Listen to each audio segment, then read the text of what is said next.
जय हिंद एवरीवन, स्वागत है आपका हमारे channel Indian defence analysis Hindi में। और आज के इस वीडियो में हम बात करने वाले हैं भारत और अर्जेंटीना के बीच में चल रहे कुछ बड़े डिस्कशंस के बारे में, जो अगर फलीभूत होते हैं तो भारत को एक बहुत बड़ा जो एक्सपोर्ट ऑर्डर है वो प्राप्त होने वाला है।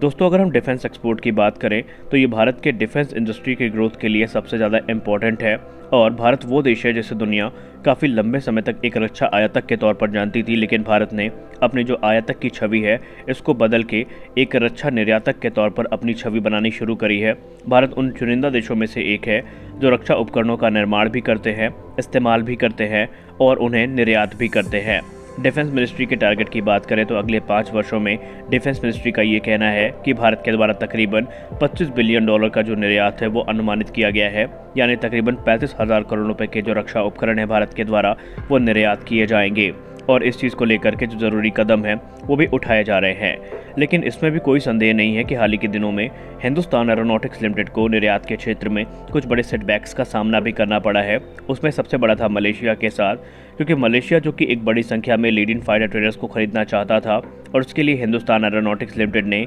तेजस एयरक्राफ्ट को ऑफर किया था। लेकिन तेजस को काफ़ी लंबे समय तक एक फ्रंट रनर माना जा रहा था, लेकिन साउथ कोरिया का जो FA-50 है वो वहाँ पर बाजी मार देता है। लेकिन फिर भी यहाँ पर भारत हार नहीं मानता और 11 जुलाई 2023 को हिंदुस्तान एरोनॉटिक्स लिमिटेड के द्वारा कुलालमपुर में ये एक रीजनल ऑफिस खोला जाता है, जो कि फैसिलिटेट करेगा डिफेंस इंडस्ट्रियल कॉर्पोरेशन को, जो कि भारत और मलेशिया के बीच में होने वाले हैं।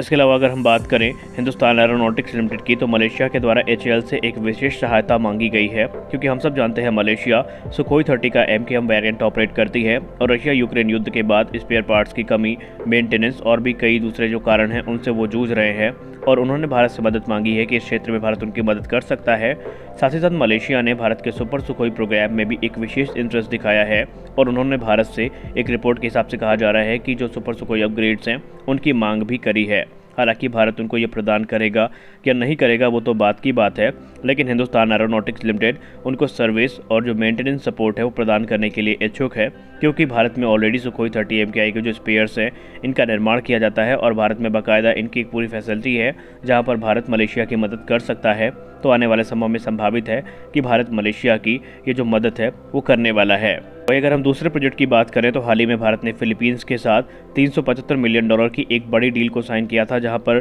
ब्रह्मोस सुपरसोनिक क्रूज मिसाइल की 3 बैटरीज फिलीपींस के द्वारा खरीदी गई हैं। और अब फिलीपींस 6 की संख्या में जो एडवांस लाइट हेलीकॉप्टर है उनको खरीदने के लिए इच्छुक है और इनकी खरीद के लिए जो बातचीत है वो ऑलरेडी भारत से शुरू हो चुकी है। वही मीडिया रिपोर्ट्स में ये भी कहा जा रहा है कि फिलीपींस सिर्फ इतने तक ही सीमित नहीं है, बल्कि भारत के और कई डिफेंस सिस्टम है जिनको लेकर के फिलीपींस भारत से बातचीत कर रहा है। एक रिपोर्ट सामने ये आई थी कि फिलीपींस भारत के जो लाइट कॉम्बैट एयरक्राफ्ट तेजस हैं इनकी परफॉर्मेंस से भी काफ़ी इम्प्रेस है और इनको खरीद सकता है। लेकिन बाद में वेस्टर्न मीडिया में ये दावा किया गया कि फिलीपींस इससे तेजस के मुकाबले जो ग्रिपेन है उनके तरफ जाना ज़्यादा अच्छा समझता है। ये और भी जो दूसरे एयरक्राफ्ट है वो यहाँ पर तेजस को कॉम्पिटिशन दे सकते हैं। लेकिन इस पूरे डील को इंटरेस्टेड बनाने के लिए हिंदुस्तान एरोनॉटिक्स लिमिटेड बाकायदा देशों में जो MRO फैसिलिटी है उसको ओपन करने के लिए भी तैयार है। और फिलीपींस से तो ये कहा भी गया है कि अगर वो तेजस को सिलेक्ट करते हैं तो जो MRO फैसिलिटी है वो फिलीपींस में ओपन की जा सकती है, जहां पर सिविल और जो मिलिट्री एयरक्राफ्ट हैं उनको MRO सपोर्ट प्रदान किया जाएगा।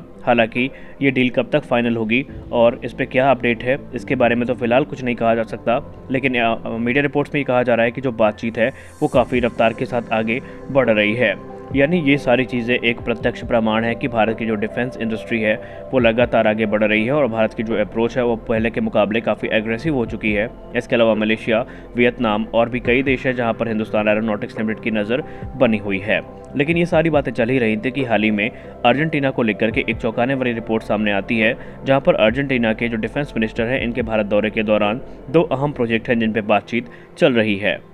भारत का जो ध्यान है वो सिर्फ एशियन कंट्रीज़ तक ही केंद्रित नहीं है, बल्कि भारत का जो ध्यान है वो साउथ अमेरिकन कंट्रीज़ पे भी इस समय केंद्रित हुआ है। और इसी का परिणाम है कि अर्जेंटीना के defence minister mister Jorge Taiana Bharat के दौरे पर हैं। वो 17 जुलाई 2023 को भारत पहुंच चुके हैं, जहां पर वो अपने 4 दिवसीय विजिट के दौरान भारत के रक्षा मंत्री राजनाथ सिंह जी से मुलाकात करेंगे और इसके अलावा वो भारत के जो डिफेंस इंडस्ट्रीज़ हैं इनका दौरा भी करेंगे। और माना जा रहा है कि भारत और अर्जेंटीना के बीच में जो डिफेंस कॉपरेशन है अब वो नेक्स्ट लेवल पे जाने वाला है, क्योंकि वो अपने इस दौरे के दौरान बेंगलुरु में जो अलग अलग इंडस्ट्रीज़ हैं उनका दौरा भी करने वाले हैं। जैसा कि अगर हम हालिया रिपोर्ट की बात माने तो अर्जेंटीना के जो डिफेंस मिनिस्टर हैं उन्होंने ट्विटर के माध्यम से यह अवगत करवाया है कि उन्होंने 17 जुलाई को ब्रह्मोस एरोस्पेस की फैसिलिटी का दौरा किया है, जहां पर उन्होंने ब्रह्मोस के बारे में जानकारी प्राप्त करी है। और रिपोर्ट्स में अब यह माना जा रहा है कि Argentina BrahMos supersonic cruise missile का जो लैंड बेस्ड वेरिएंट है उसको लेकर के काफ़ी ज़्यादा इंटरेस्टेड है, ताकि वो अपने रीजनल डिफेंस को और भी ज़्यादा मजबूत कर सके। हालांकि अभी इसको लेकर के कहा जा रहा है कि जो बातचीत है वो शुरू हो चुकी है, लेकिन ये डील कब तक फाइनल होगी इसके बारे में कुछ भी कह पाना थोड़ा मुश्किल है। लेकिन अगर हम रिपोर्ट्स की बात माने जो कि टाइम्स ऑफ इंडिया की है, तो टाइम्स ऑफ इंडिया की रिपोर्ट में ये कहा जा रहा है कि अर्जेंटीना ये चाहती है कि Hindustan Aeronautics Limited 16 light combat aircraft Tejas fighter jet के लिए जो एक फॉर्मल प्रपोजल है वो प्रस्तुत करे, और उसके बाद जो आगे का निर्णय है वो लिया जाएगा। आपको याद होगा जून 2023 में भारत के जो एम्बेसडर हैं अर्जेंटीना में, दिनेश भाटिया सर, उन्होंने अर्जेंटीना के ऑफिशियल से बातचीत करी थी, और इस दौरान हिंदुस्तान एरोनॉटिक्स लिमिटेड का जो एक डेलीगेशन था वो भी मौजूद था। और उस दौरान जो फोटोज सामने आए थे उसमें ये साफ देखा गया था कि जो बातचीत हुई थी वो मुख्यतः advance light helicopter, light combat helicopter और LCA तेजस को लेकर के हुई थी, और बाकायदा एक जो छोटा स्केल मॉडल है ये उनको भेंट भी किया गया था।